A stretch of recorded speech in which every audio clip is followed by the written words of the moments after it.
Hi. I just celebrated my birthday. I'm not older than dirt yet, but I am now older than Jesus, which is rather humbling to think about the impact that he made in 33 years on Earth, while I'm just figuring out what I want to do when I grow up. Of course, I love that I've been able to use my hobby as a business to help families like our own whose children wear Baha hearing aids, and I've received so many messages from your families just expressing your gratitude for the difference it's made in the lives of your child to have the colorful, comfortable headbands, which helps them feel more normal and love wearing their hearing aids, and I feel incredibly blessed to be able to serve families in that way. But I was just sensing that something was missing. And I remember my own daughter's diagnosis and the feeling of overwhelm, the learning curve, as our family adapted to deal with yet another challenge.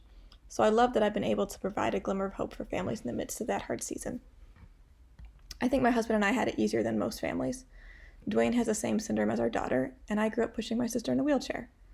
We're used to adapting to the challenges, and we've been able to look back on our lives and just see how God has used everything for good. Actually, my own childhood is what came to mind the moment that my younger daughter was diagnosed with Treacher-Collins syndrome. My husband and I had known there was a 50% chance of passing on the gene to our children. We were okay with that. But when the midwife called, she said the ultrasound is concerning.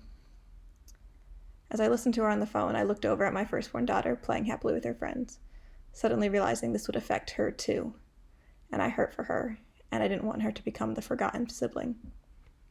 But then I got caught up in life.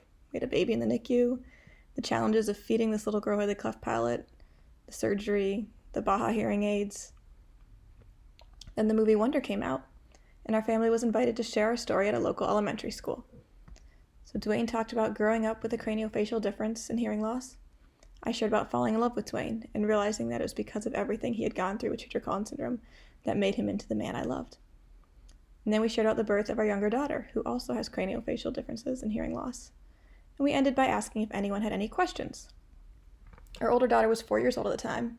She was feeling pretty cool sitting at the desk with all the big kids, and her little hand shot in the air, surprising us with her boldness. "Yes, honey?" Her question pierced my heart. "When was I born?" She had sat quietly listening as we shared the story of our family. No doubt she was waiting for the part of the story which included her, but we skipped over that. It wasn't relevant to our presentation, since she's what the doctors call unaffected by the Treacher-Collins gene, but that's not entirely true.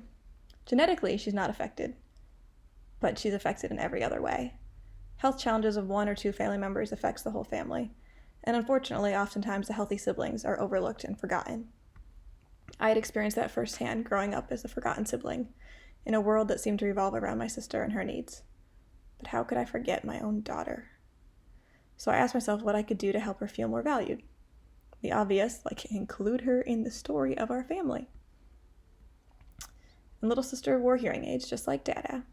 And big sister was jealous of the super cool hearing aids. And then I started a business, making softbands for Baha and Pontos. And big sister helped me choose which colors of elastic to buy for my Etsy shop, and she picked out which softband her sister should wear each day. And big sister was jealous of the super cool colorful headbands too. So when we got home for our family presentation, I pulled out all my elastic and asked my daughter, "Would you like your very own softband?" Duh, why didn't I think of that sooner? Well, she doesn't have hearing aids, so she doesn't need to wear a softband. It never occurred to me that plenty of people, like myself, wear headbands all the time, even though I don't have a hearing aid. So big sister chose to match her little sister with an Elsa and Anna softband, because there's something special about sisters. But whenever anyone compliments big sister's softband, she responds kind of sadly, "Yeah, I have a headband, but I still don't have hearing aids." And as I've been selling softbands for Baha and Ponto, I've received the occasional custom order requests for a matching softband for a sibling. And then recently, a family ordered the toy Baha on a softband, which is usually custom sized to fit a doll, but they requested it to be adjustable sizing softband big enough to fit a sibling. Genius! I'm pretty sure my own daughter would love one of those. As I look back on my 33 plus years on Earth, I guess I was so used to being the forgotten sibling that I myself forgot about the siblings. And that's the missing piece. So for the remainder of my birthday month of March, Toy Baha and Ponto will be on sale.